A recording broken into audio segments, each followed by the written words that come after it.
My name is Emily Harper, and at 29 years old, I was the kind of woman everyone quietly called the strong one, while I was barely keeping my head above water. I worked 3 jobs, stretched every dollar until it screamed, and still found myself counting change for gas and groceries at the end of the month.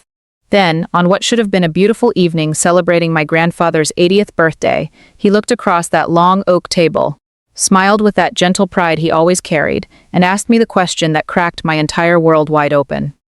"How's that check treating you, sweetheart?" $8,000 a month, for almost 4 years. Money my millionaire grandfather believed he was sending to help me and my little brother build a better life. I never saw a single dollar of it. What my mother and sister did with that money was painful. What they signed in my name, month after month, to keep it flowing was something far darker. Welcome back to Calm Drama Stories, the place where we sit together with the kind of quiet truths most families sweep under the rug at Sunday dinners.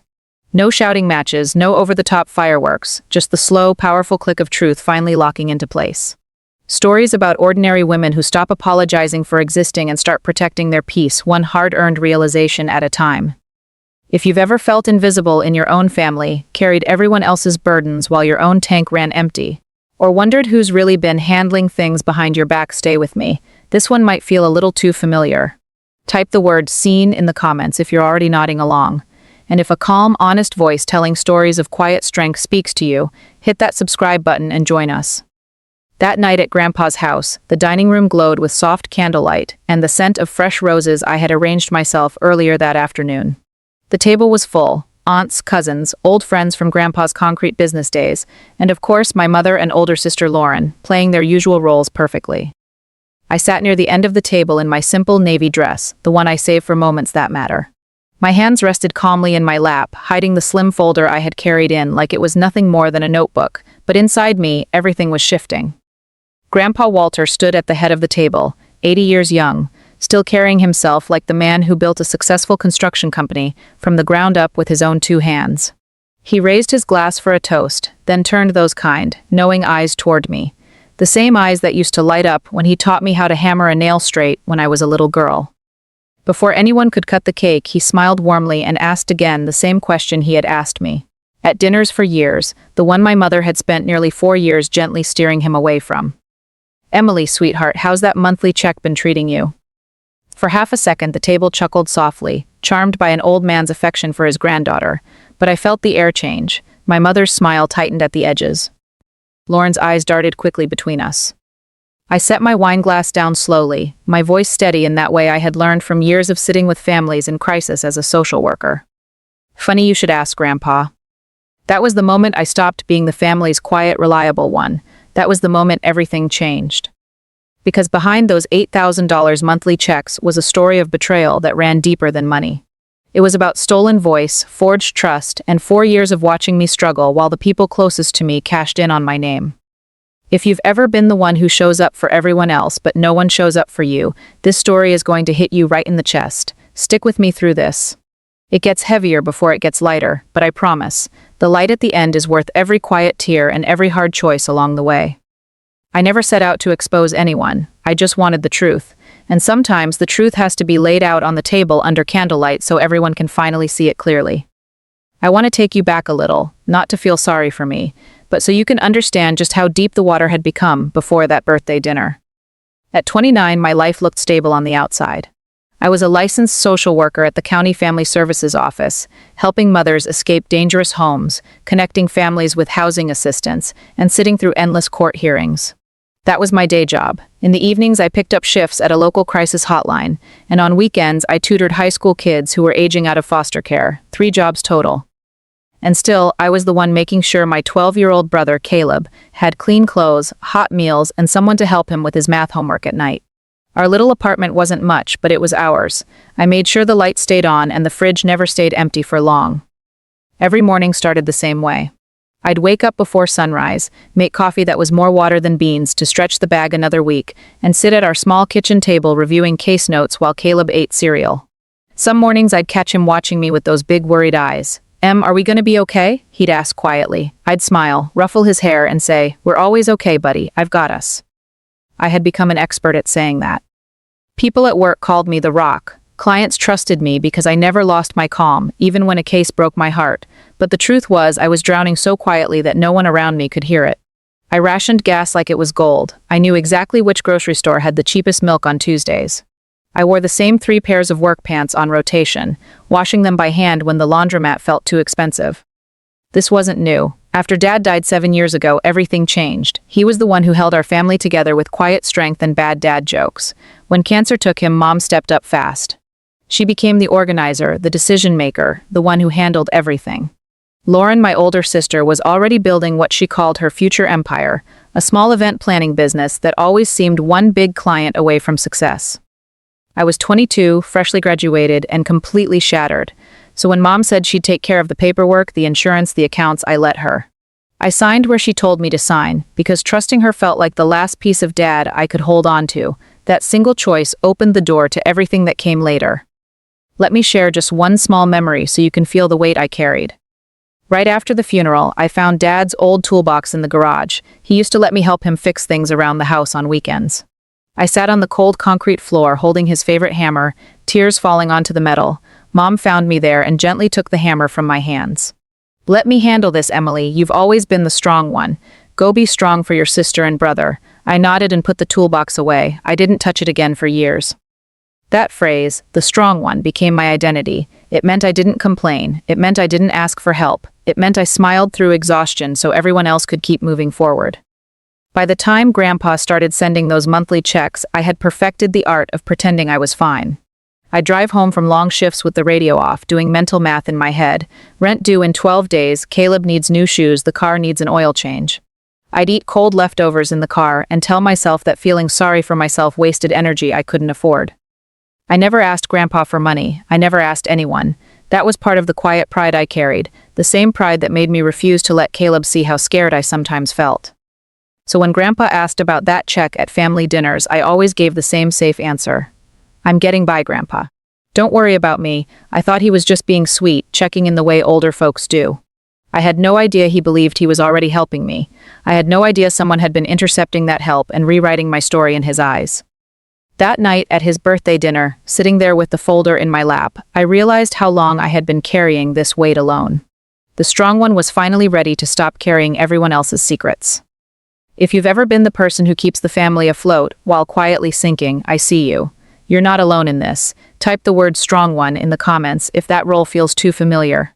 Because sometimes the bravest thing the strong one can do is finally tell the truth. And that truth was about to come out under the warm glow of birthday candles, in front of everyone who thought they knew our family. 2 days after that birthday dinner, the mail brought something that would quietly shatter the illusion I had been living in for years. I had just gotten home from a long day at the office, kicked off my shoes, and was sorting through a small pile of envelopes while Caleb did his homework at the kitchen table. Most of it was the usual: bills, junk mail, a reminder for Caleb's school physical, but one envelope stood out. Thick, official-looking, with the return address of a financial management firm I had never heard of. It was addressed directly to me. I sat down at the table, opened it, and started reading. The words were dry, full of tax language and account references, but one line made my stomach tighten. It was a yearly summary of gifts made by Walter Hale to Emily Harper. I read the total 3 times. $95,000 in the last year alone. My hand stayed steady. Years of social work had trained me to keep calm when numbers didn't make sense, but inside something shifted. I pulled out my phone and opened my banking app. I scrolled back through 4 years of statements, line by line, the way I review case files for inconsistencies. Nothing. Not a single deposit that matched those amounts. Not 5,000, not 7, not 8. 0. I sat there on the kitchen floor with the letter spread out in front of me while Caleb asked if I was okay. I told him I was just tired, gave him a hug, and sent him to brush his teeth. Alone again, I read the letter one more time. My grandfather had been sending me thousands of dollars every month, believing it was helping me raise Caleb and build a future. And every single dollar had disappeared somewhere else. That night, after Caleb was asleep, I called my mother. I kept my voice light, almost casual, the way you do when you're testing the water. "Hey Mom, random question. Has Grandpa ever sent any money to you for me?" There was a tiny pause, less than a second, but I caught it. "Emily, honey," she said in that soft, concerned tone she had perfected. "You're working yourself to exhaustion again. You need to get some rest. Stop worrying about things that aren't there." She changed the subject smoothly, asking about Caleb's school and whether I needed help with groceries. I let her. I hung up the phone and stared at the letter on my table. In under a minute, she had gently gaslit me, the same woman who raised me. That was the first real crack. I didn't cry. I didn't call anyone in a panic. Instead, I started keeping every envelope that looked even slightly official. I created a new folder on my laptop labeled Household, innocent enough if anyone ever saw it. Inside, I saved the letter and began noting dates and details. The next few days, I moved through my routine like nothing had changed.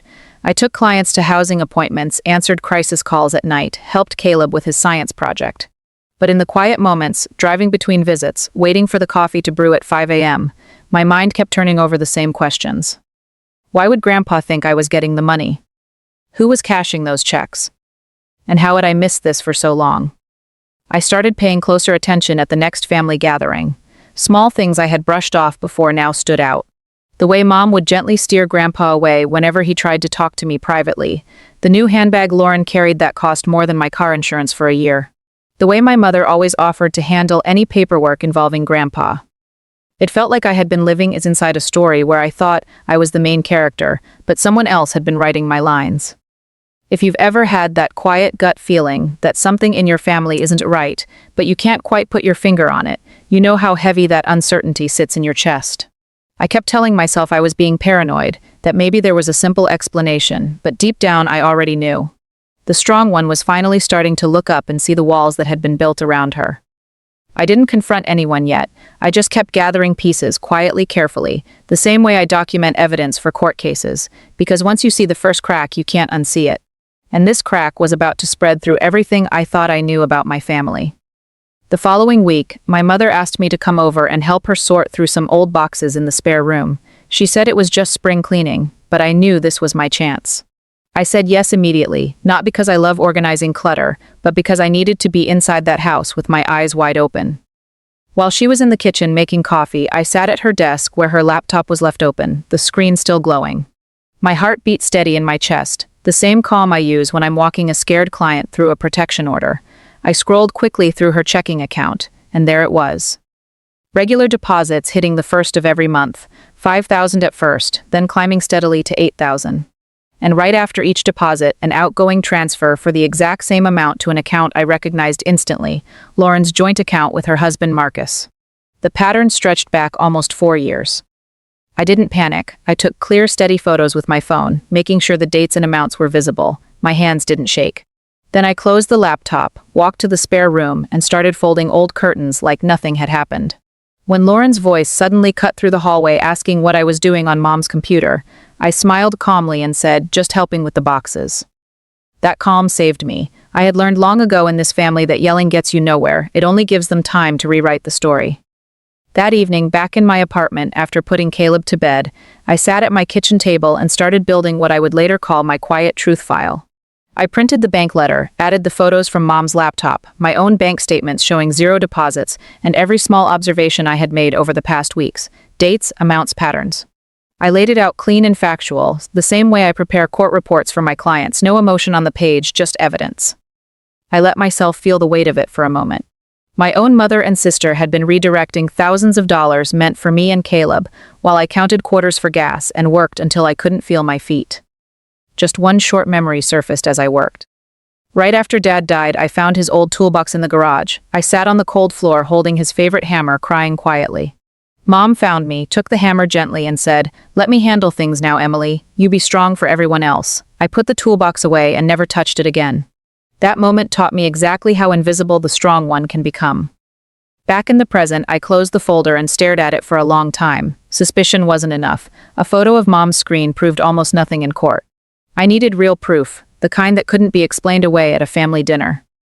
I knew I couldn't do this alone anymore. The next morning, during my lunch break, I called a free legal aid clinic. 6 weeks wait for an appointment, but I took it. In the meantime, I kept living normally on the outside, taking clients to appointments, helping Caleb with his spelling words, smiling in the family group chat when Lauren posted pictures of the upcoming 80th birthday party she was planning. But inside, I was no longer just surviving, I was preparing. If you've ever had to smile through a family gathering while carrying a secret this heavy, you know how lonely that preparation feels.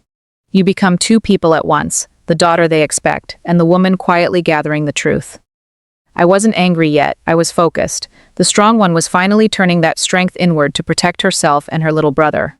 And every piece of evidence I added to that folder made me feel a little more grounded, a little more in control.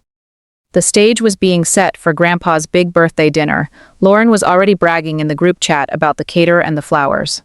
They were building the perfect evening with money that was never theirs, and I was going to make sure the truth finally had a seat at that table.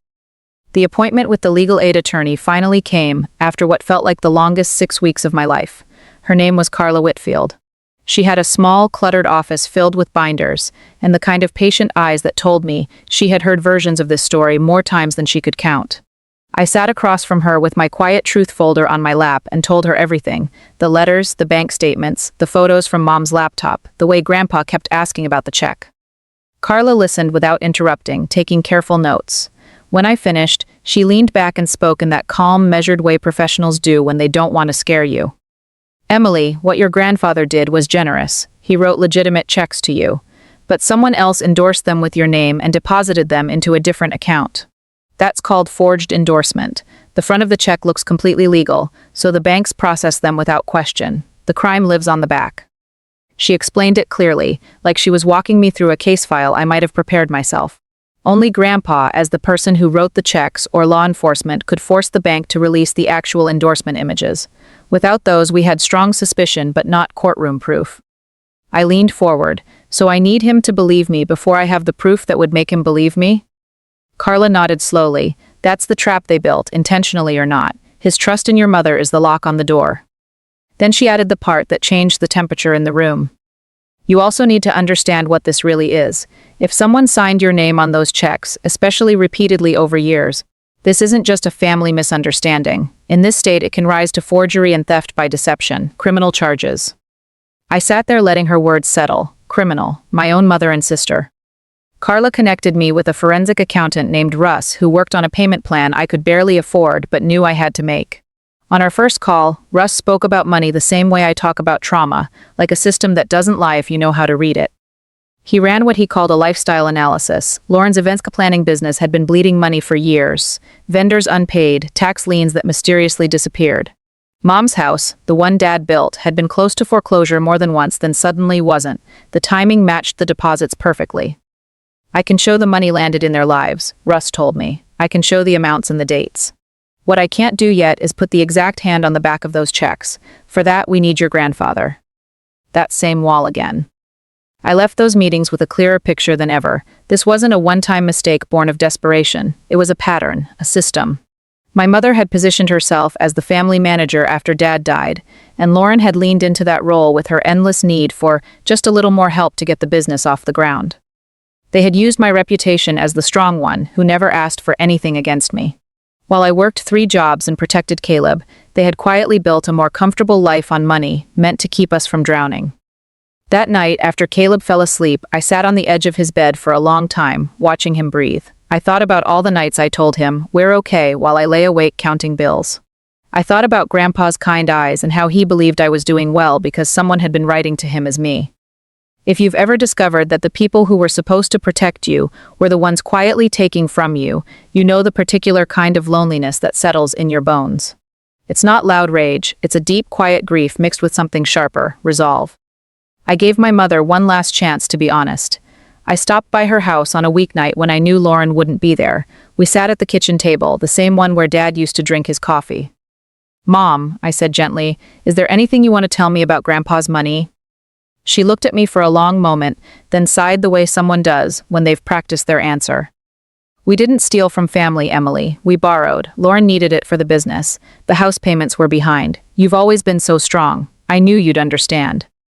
I asked to see the loan agreement. Of course there wasn't one. No papers, no signatures from me, no plan to pay it back. She added softly, almost to herself, "He always loved those thank you notes you sent." My blood went cold. The notes, the forged letters. I didn't react. I simply said I had an early shift and left. In my car in her driveway, I wrote in my notebook, "They didn't just take the money, they stole my voice." From that moment, I stopped reacting and started orchestrating. The strong one was no longer going to carry their secrets.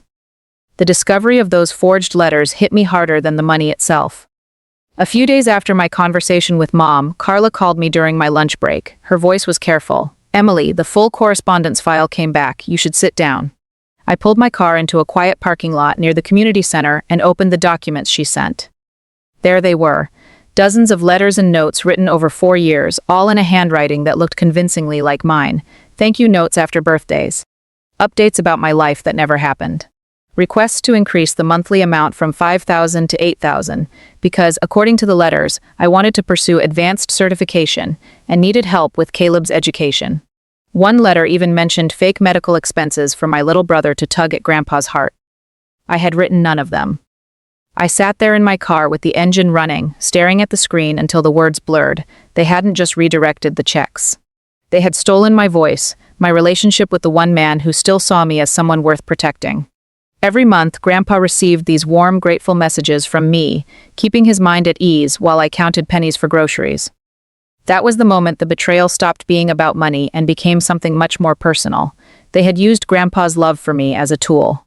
They had painted a picture of me as the appreciative granddaughter who was thriving, all while knowing I was struggling in silence. If you've ever had someone speak for you in your own name, twist your story to serve their needs, you know how violating that feels. It's not just theft of dollars, it's theft of your truth. I drove home that evening in a kind of quiet fog. Caleb asked about my day, and I smiled like always, but inside I was replaying every family dinner where Grandpa had mentioned how much my notes meant to him.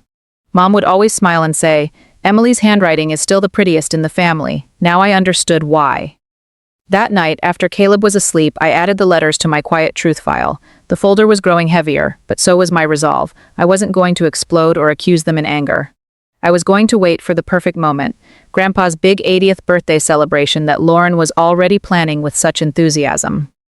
The party was only 3 weeks away. They were using the very money meant for me to fund flowers, catering, and a string quartet. The irony wasn't lost on me. I met Grandpa secretly the following Saturday at a small diner his old friend Earl owned. We sat in a back booth where no one would see us. I showed him one canceled check, front and back. His steady handwriting on the front, the forged signature on the back deposited into Lauren's account. He stared at it for a long time. His thumb traced the signature that wasn't mine. "That's not your writing," he said quietly. "It wasn't a question." I shook my head. "No, Grandpa, I never saw any of that money, and I never wrote those thank you notes." I watched 4 years of misunderstanding rearrange itself behind his eyes. The hurt was there, deep and real, but so was something harder, clarity. He didn't yell or rush to confront anyone. He simply asked what I needed from him. I told him the truth. I needed him to authorize the release of all the endorsement images and the full correspondence file. I needed the truth to come out at his birthday dinner, in front of witnesses, where it couldn't be rewritten or smoothed over in private. He was quiet for a long moment, then nodded. "I built everything I have by never being afraid of the truth," he said, his voice rough. "I won't start being afraid now, even if it involves my own daughter."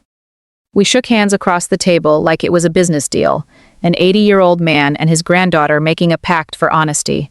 For the first time in years, I didn't feel completely alone.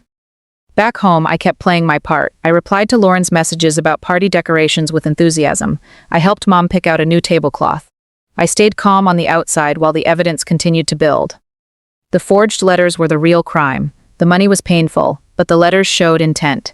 They showed a calculated, long-term plan to keep the money flowing and me in the dark. If you've ever been erased in your own family story, I want you to know this. Your voice still matters. Your truth still deserves to be heard. Type the word truth in the comments if you've ever had to fight to reclaim your own narrative. I wasn't fighting for revenge. I was fighting for the chance to finally breathe without carrying their secrets. And the stage for that truth was almost set. With Grandpa's quiet agreement in my pocket, everything shifted from gathering evidence to careful orchestration. I knew I couldn't rush this. One wrong move, one emotional outburst, and the whole truth could be rewritten before it ever reached the table, so I stayed silent and strategic. The 80th birthday party was now just 2 weeks away. Lauren was deep in planning mode, sending daily updates in the family group chat about the menu, the flowers, the guest list, and the beautiful string quartet she had booked.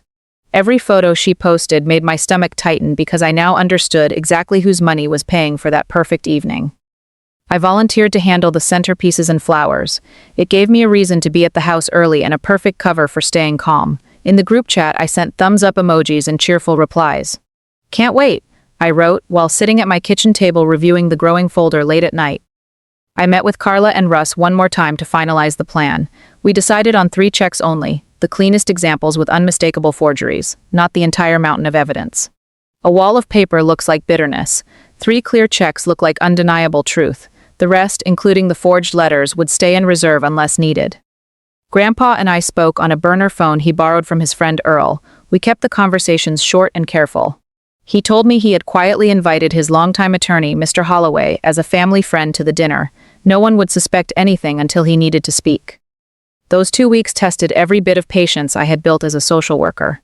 I continued my normal routine, taking clients to housing meetings, helping Caleb with his book report, answering crisis calls at night. On the surface, I was the same reliable Emily. Inside, I was carrying the weight of what was coming. One quiet evening after Caleb went to bed, I sat on my small balcony with a cup of tea and let myself feel everything I had been holding back, the loneliness of pretending, the anger at being erased, the sadness for the relationship with Grandpa that had been poisoned for years.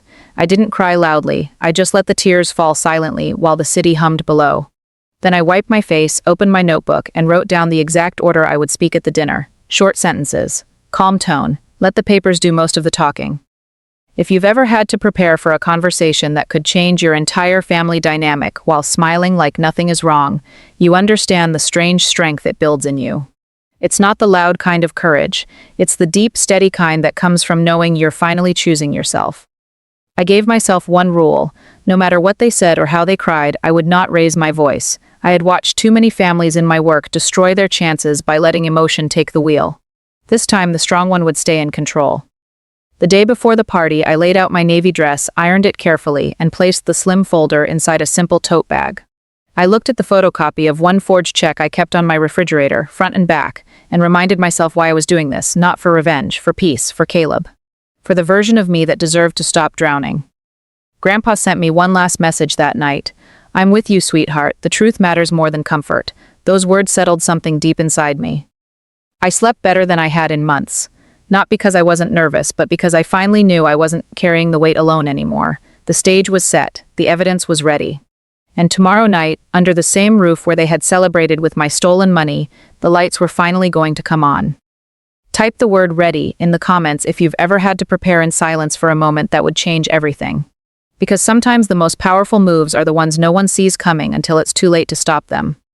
The 10 days between Grandpa's agreement and the actual party were some of the hardest I've ever lived through. On the outside, I kept everything perfectly normal. I went to work, sat with clients who were fighting their own battles, helped Caleb study for his history test, and even laughed at a silly joke he told me over dinner. But inside I was holding my breath. Every night after Caleb fell asleep, I would open the quiet truth folder and review it again, memorizing dates, amounts, and the exact wording of the most damaging forged letters. I knew that once I laid those checks on the table, there would be no going back. Then, 8 days before the party, Carla called me during a rare quiet moment at the office. Her voice had changed. "Emily, the full package arrived from the bank and the accounting firm. You need to see this." I stepped into an empty conference room, closed the door, and opened the files she sent. It was worse than I imagined. There weren't just a handful of forged letters, there were dozens. Some thanked Grandpa for the money and described fake milestones in my life that never happened. Others gently asked for increases. One particularly painful letter written 2 years ago claimed I wanted to go back for my master's in social work and that the tuition was overwhelming. Another, more recent, mentioned unexpected medical costs for Caleb, a fake doctor's note even attached as proof. They had used my little brother's well-being to pull on Grandpa's heartstrings. I sat there under the fluorescent lights, feeling something cold settle in my chest. This wasn't desperation or a temporary mistake. This was a calculated, long-running operation. They had managed Grandpa's generosity like a business, keeping him reassured with my stolen voice while I quietly broke down in my car between shifts. The strongest part of me wanted to drive straight to my mother's house right then, but I didn't. I closed the files, took a slow breath, and reminded myself of the plan. Timing was everything. That evening, I took Caleb to the park after dinner. We sat on the swings as the sun went down, and he told me about his day at school. I listened closely, letting his innocent laughter ground me. I realized I wasn't doing this just for me anymore. I was doing it so he would never have to grow up wondering why his sister worked so hard while others lived comfortably on what should have been ours. If you've ever carried a truth this heavy while pretending everything is fine, you know how exhausting the waiting is. It feels like walking on a tightrope with no net. But every quiet day that passed made me stronger. I stopped second-guessing myself. I stopped wondering if I was overreacting. The evidence was overwhelming. The forged letters proved intent. The night before the party, I did one final preparation. I laid out my navy dress, polished my simple black shoes, and sat at the kitchen table with a cup of tea. I wrote down the exact words I planned to say, short, calm sentences. No accusations, just facts. I practiced speaking them out loud in a low, steady voice until they felt natural. I thought about my father that night. One short memory came back, him teaching me how to fix a leaky faucet when I was 12. "Steady hands, Em," he'd said. "Rushing makes it worse." I smiled in the quiet apartment. Steady hands. That's what I would bring to the table tomorrow. Grandpa sent one last message before bed. "I'll start with the question. You take it from there. I love you, sweetheart." Those words wrapped around me like armor. I slept deeply that night, not because I wasn't nervous, I was, but because for the first time in 4 years I wasn't carrying the weight alone. The truth had a plan, and I was ready to deliver it. The next afternoon, I arrived early at Grandpa's house to arrange the flowers. The dining room already looked beautiful, candles ready, table set, the scent of good food coming from the kitchen. Lauren was fluttering around playing hostess, Mom directing small details with her usual calm control. They both smiled at me like nothing was wrong. I smiled back. If you've ever walked into a room knowing you're about to change everything while everyone else thinks it's just another normal day, you understand the strange power in that moment. My hand stayed steady as I placed the roses. My heart was calm. The guests would start arriving soon. The stage was set, and I was finally ready to turn on the lights. Type the word courage in the comments if you've ever had to prepare quietly for a truth that needed to be told. Because sometimes the most powerful thing you can do is show up calm, ready, and completely certain.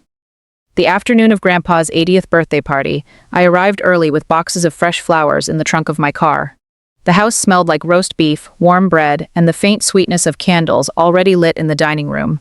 Lauren was in full hostess mode, directing the caterers with her usual confidence. Mom moved through the rooms adjusting napkins and glassware, looking polished and in control as always.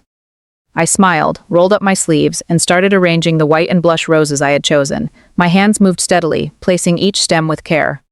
No one watching would have guessed that inside the simple tote bag by my chair sat a slim folder that would change everything before the cake was even cut. Guests began arriving around 6. Aunts and cousins filled the room with laughter and hugs. Grandpa's old friends from his concrete days clapped him on the back and told stories about the early years when he built the company with nothing but calloused hands and determination. Mr. Holloway, the gray-haired attorney Grandpa had quietly invited, sat near the head of the table nursing a club soda, looking like just another old friend. I sat toward the middle of the long oak table in my navy dress, the folder now resting calmly in my lap. Lauren shimmered in an expensive new outfit, playing the perfect daughter, refilling glasses and making sure everyone felt welcome. Marcus stayed close to her, talking investments as if his life had never depended on other people's money. Mom sat at Grandpa's right hand, the devoted daughter who handled everything.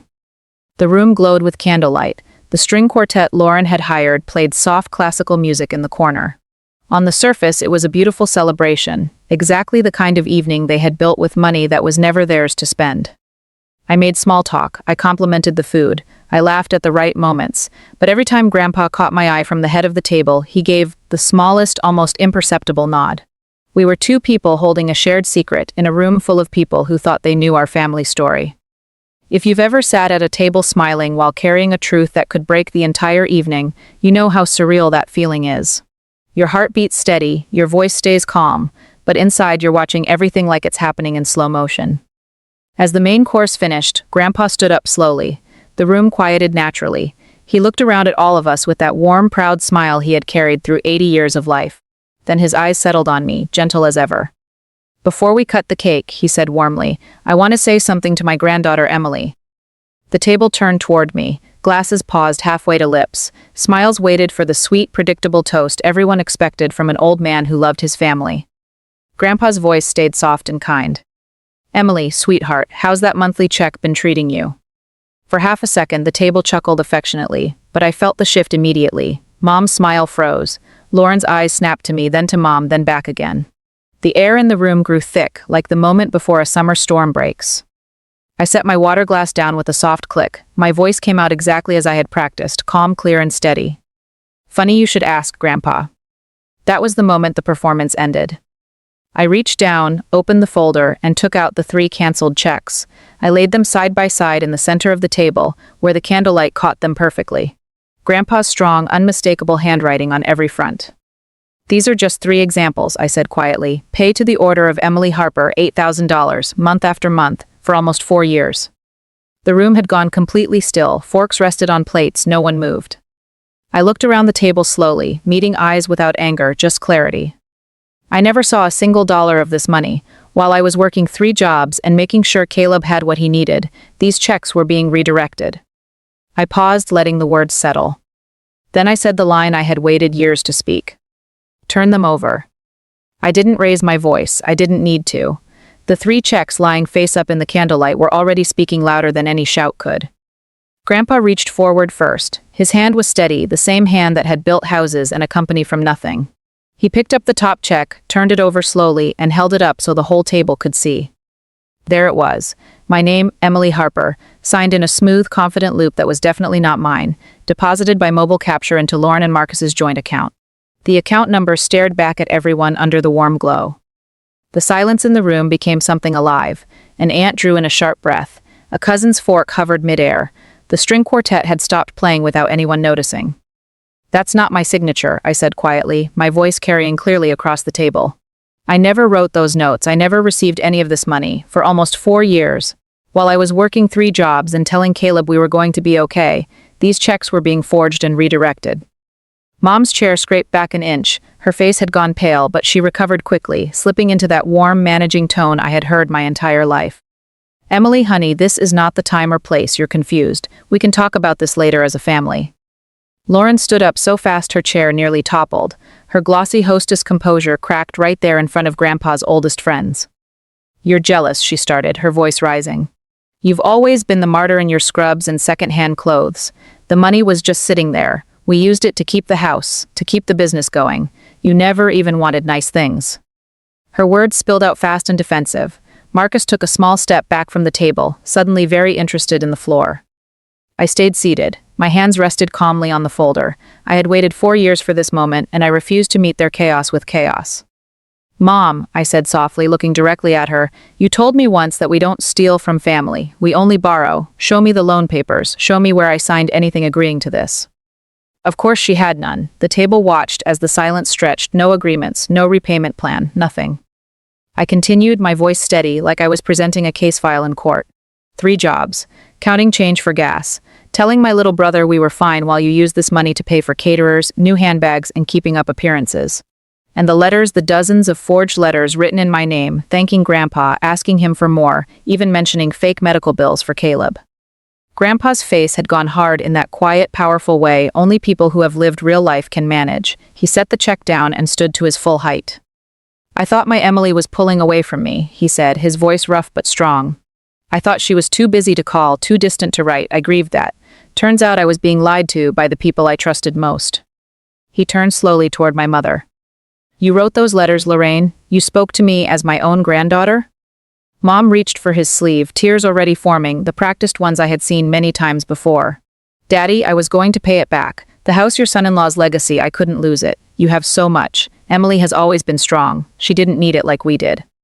Lauren was breathing hard, her eyes darting around the table at all the stunned faces. It was a family decision, she tried. But the room wasn't buying it anymore. Mr. Holloway, who had been silent all evening, finally set down his glass and spoke with quiet authority. "I'd choose your next words very carefully, signing someone else's name to negotiable instruments and forging correspondence too.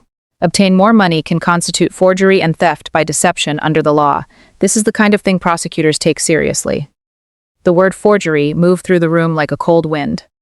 I looked at my mother and sister across the candlelight and felt something finally release inside my chest. Not joy, not triumph. Just the heavy, necessary weight of truth finally standing in the open. "I'm not here for apologies tonight," I said calmly. "I've stopped needing those. What I need is the money returned and for this to be handled properly. The rest of the evidence is already with the attorney." I closed the folder. "The flowers I arranged are paid for. I'll send you that bill too." Then I stood up, straightened my navy dress, and for the first time in my life, I walked out of a family dinner with my head perfectly level and my heart finally free of their secrets. If you've ever been the one who had to turn over the checks at the table while everyone else scrambled to rewrite reality, you know how powerful that quiet exit feels. It's not revenge. It's reclamation. I walked out of Grandpa's house into the cool night air with my tote bag over my shoulder and my heart beating in a way I hadn't felt in years. Steady, not frantic. Behind me, the dining room had erupted into a storm of voices, but I didn't turn back. I had said what needed to be said. The truth was finally on the table, and no one could put it back in the dark. The drive home was quiet, no radio, just the sound of my tires on the road and the weight of 4 years slowly lifting off my chest. When I got home, Caleb was already asleep. I sat on the edge of his bed for a long time, watching him breathe peacefully, and whispered, "We're really going to be okay now, buddy." My phone started lighting up almost immediately. Messages from aunts, cousins, missed calls from Mom and Lauren. I silenced them all. I had already forwarded the full file to Carla the day before. The legal process was already in motion. The next morning, Carla called early. The restitution demand and criminal report had been filed. The forged letters, especially the ones mentioning Caleb's fake medical needs, made it impossible to dismiss as a simple family loan. Forgery and theft by deception weren't words that disappeared easily. Over the following weeks, the consequences moved forward with quiet inevitability. Grandpa changed everything immediately. He instructed his bank to stop all previous arrangements and set up direct monthly deposits straight to my account, no intermediaries, no one handling it for me. He also quietly moved to secure the remaining funds. A restitution agreement was eventually reached. The diverted total came to nearly $295,000 over 4 years.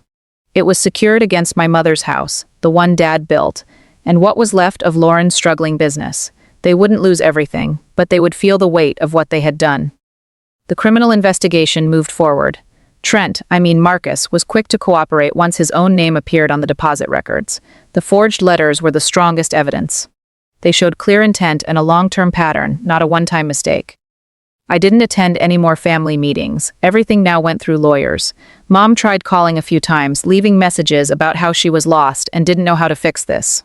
Lauren sent one long text trying to paint me as the one who had torn the family apart. I didn't reply to either of them. Some bridges need to stay burned so you can finally see the road ahead clearly. Grandpa came to visit us one quiet afternoon. He brought Caleb a new toolbox, his own old one restored. We sat on the porch while Caleb hammered nails into scrap wood, and Grandpa told me he had set up a small scholarship fund in my father's name for young people going into social work or trades. "Your dad would have liked that better than any fancy watch," he said with a sad smile. He didn't try to force forgiveness. He simply said he was proud of me for choosing truth over comfort. If you've ever had to choose between keeping the peace and protecting your peace, you know how heavy that decision is. But on the other side of it, there's a kind of freedom you can't explain until you feel it. I dropped one of my weekend jobs the following month. I kept the work I love, helping families, but now from a place of choice instead of desperation. Caleb and I started doing small things we never had time for before. Weekend pancakes, evening walks, laughing without the shadow of bills hanging over us. The distance with my mother and sister isn't out of hate, it's protection. Our communication now runs only through lawyers and restitution schedules. That space finally let me breathe. On my refrigerator, right next to Caleb's drawings, I keep one photocopy of a canceled check, front and back. Not to stay angry, but to stay clear. A daily reminder that protecting what is yours isn't betrayal, it's the rent you pay to live in peace. The weeks that followed weren't dramatic or cinematic. They were quiet, steady, and deeply healing in a way I never knew I needed. For the first time in years, I woke up without immediately calculating what I could cut from the budget. The direct deposits from Grandpa started arriving on schedule, real help that actually reached me and Caleb. I paid off the last of the credit card debt that had been quietly choking me. I bought Caleb new shoes without checking the price tag 3 times. Small things, but they felt enormous. I kept working as a social worker because I love the work, but I dropped the weekend crisis hotline shifts. For the first time, I was showing up for my clients from a full cup instead of a nearly empty one. I even started taking evenings off to sit on the porch with Caleb, listening to him talk about his dreams of becoming an engineer someday. His laughter didn't have that underlying worry anymore. I don't speak to my mother or sister the way I used to, not because I'm filled with hate, but because I finally understand that protecting my peace sometimes means creating distance. Our only communication now goes through lawyers and the restitution schedule. That boundary isn't punishment, it's freedom. Grandpa visits us often. He and Caleb have become quite the team fixing things around the apartment. One afternoon he told me, "I thought I was helping you all those years. Turns out the person who needed help most was being kept from it." There was sadness in his eyes, but also pride. He's at peace with the truth, and so am I. If you've ever had to rebuild after family betrayal, you know healing doesn't happen in one big moment. It happens in the small, consistent choices, choosing silence when you used to explain yourself, choosing rest when you used to push through exhaustion, choosing to believe you're worthy of help without earning it through endless strength. I learned that being the strong one doesn't mean carrying everyone forever. Sometimes it means putting the weight down and teaching others they can carry their own. On my refrigerator, right beside Caleb's colorful drawings, that photocopy of the canceled check still hangs, front and back. I don't look at it with anger anymore. I look at it as proof that quiet truth wins, that protecting what is yours isn't cruel or ungrateful, it's necessary.